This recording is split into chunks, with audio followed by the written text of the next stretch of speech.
Olá pessoal, tudo bem? Vamos dar início à nossa aula da disciplina História e Antropologia Jurídica. E na aula de hoje nós vamos tratar da formação do pensamento jurídico na cultura oriental. Nós vamos tratar nessa aula do direito mesopotâmico e falar de alguns desses povos que fazem parte dessa cultura oriental, desse direito antigo: os sumérios, os babilônios, assírios, os fenícios, egípcios e os hebreus. Talvez nessa aula não consigamos falar de todos esses povos e talvez tenhamos que dividir a aula. Mas vamos dar início então, começando a lembrar um pouquinho de três fatores que são determinantes para o início do estudo do direito nos povos antigos, dessas civilizações.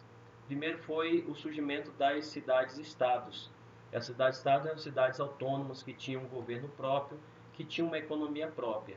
E diante dessa situação, desse contexto de terem um próprio governo, era necessário estabelecer leis para regular a convivência dessas sociedades já organizadas. Então, as cidades-estados elas demonstram já uma organização da civilização, né, das primeiras manifestações das civilizações.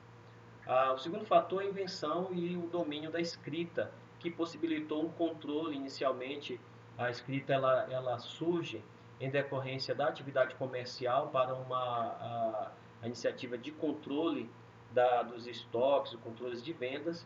Então, a escrita ela vai possibilitar também que as leis e os costumes tornem-se agora escritos e assim facilitando a sua observância. E o advento do comércio e da moeda, que possibilitou um maior intercâmbio entre as diversas comunidades, civilizações, né, e povos. E isso possibilitou também uma troca de costumes e aprendizagem de um povo com o outro, de leis e costumes que faziam parte dessa região. Vamos começar então aqui, ó, só para dar uma verificada, que essas cidades-estados elas surgem é, às margens dos grandes rios. Nós temos aqui o rio Nilo, aqui nós temos o desenvolvimento da civilização egípcia.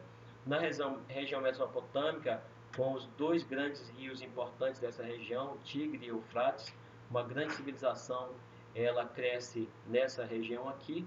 Depois nós temos aqui o rio Indo, né, também crescendo várias civilizações aqui, e aqui em amarelo nós temos o Rio Amarelo, que também desenvolve essa região da China e das civilizações aqui próximas, tá?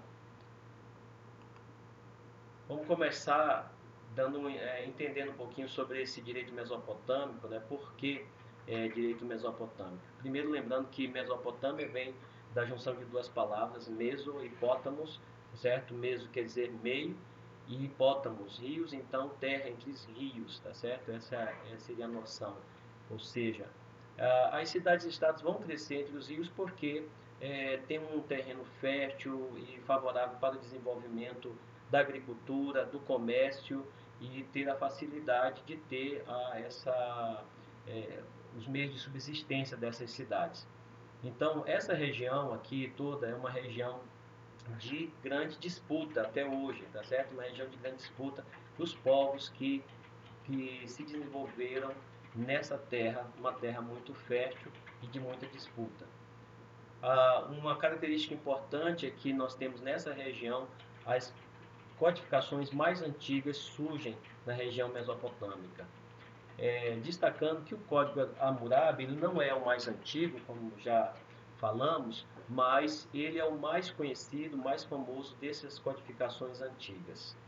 E a característica também desse direito mesopotâmico é que nós temos aqui o desenvolvimento da escrita cuneiforme, que foi a primeira manifestação de escrita baseada na cunha, baseado nesse formato, né, de cones, que eram símbolos que tinham um significado, um sentido para cada palavra, para cada objeto.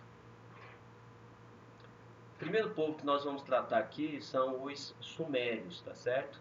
Então, a Suméria, nós temos aqui crescendo nessa região da Mesopotâmia, a capital é Ur, E aqui se desenvolveu principalmente a agricultura, com os primeiros canais de irrigação. Foi aqui que foi desenvolvida na Suméria a criação da escrita cuneiforme, e nós temos os códigos mais antigos nessa região, códigos como exemplo que nós colocamos aqui, o de Ur-Nammu, em 2040, as leis de Esnuna, 1930, e esse código de Liptistá, 1880 a.C. Então, as codificações mais antigas foram desenvolvidas e surgiram na região da Suméria.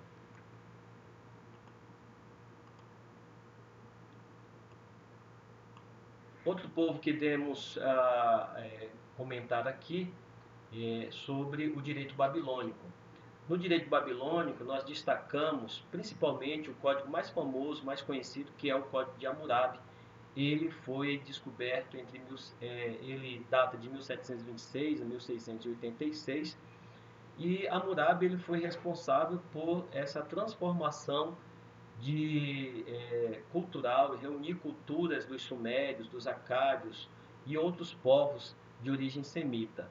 Ele foi descoberto em 1902, foi escrito sob a forma de escrita cuneiforme, e destacamos aqui, está aqui em amarelo, que ele não é realmente o mais antigo, ok? Porque o mais antigo é esse aqui, é o de Urukagina, ou também chamado de Urunigina, de 2000, que data de 2350 a.C., tá certo? Que ele era rei de Lagash ou Sumer. Então, esses códigos, geralmente, eles tinham o nome da cidade onde eles foram criados, ou do rei dessa cidade, tá certo? Por isso você vai encontrar, ora, um código com o nome do rei, ou com o nome da cidade, estado da qual esse código pertence. Os códigos, eles trazem de comum um epílogo que geralmente é uma exaltação ao rei ou ao Deus ao qual esse povo servia. O direito tratado nesses códigos, nós dizemos aqui que ele não é um direito original, no sentido de que ele fazia parte de uma troca de vários costumes e leis comuns a esses povos. Então, provavelmente o Hammurabi ele não está criando novas leis, ele faz uma compilação, ele reúne essas leis e costumes locais, e aí ele traz um código, ele estabelece esse código que vai ser observado pelo seu povo, mas que também vai ser observado em outros povos. Por exemplo, a lei de Talião, que é uma lei muito famosa do código do Hammurabi, ele também estava presente em outras culturas, como os hebreus. Na lei dos hebreus também a lei de Talião está presente, tá certo? Então, Talião deriva do latim talis, que significa tal qual, que era uma lei de proporcionalidade, ou seja, que a pessoa que cometia um delito, ela deveria pagar uma pena proporcional àquilo que ela tinha cometido, né? Ao perigo que ela tinha cometido, ao mal que ela havia cometido a outra pessoa. Então aqui o Código de Hammurabi, esse código que está escrito em cuneiforme nessa pedra aqui, e eu tive o privilégio de ver pessoalmente, está lá no Museu do Louvre, em Paris. O próximo povo que vamos falar são os assírios. O termo deriva de uma origem semita e é o nome de uma divindade que era da guerra, né? Uma divindade de guerra, Assur. O seu nome é dado à primeira capital do Império. Então, a Síria, a atual Síria, Irã e Iraque, ou seja, a gente tem aí uma região chamada Assíria, não confundir com um país específico na atualidade, mas nós temos aí pelo menos uns 4 países que formavam essa civilização antiga chamada Assíria. Era um povo guerreiro, que derivava então de uma divindade da guerra, Assur. Era um povo que a característica principal, um povo belicoso, cruel, sangrento, né? As referências históricas são referências de um povo muito cruel nas guerras. E a principal característica que temos que destacar aqui do direito do povo assírio, desse povo, dessa civilização antiga, é que o direito ele visava legitimar as ações contra os infratores e os seus inimigos. Então, o direito aí usado para legitimação da violência que era praticada por este povo. Não havia uma palavra específica para a lei, mas ela era recorrente o uso dos termos certo e errado ou julgamento. Então, o direito nessa civilização, ele era um mandamento divino, né? Um mandamento do Deus a quem esse povo servia, e, obviamente, descumprir esse mandamento haveria uma punição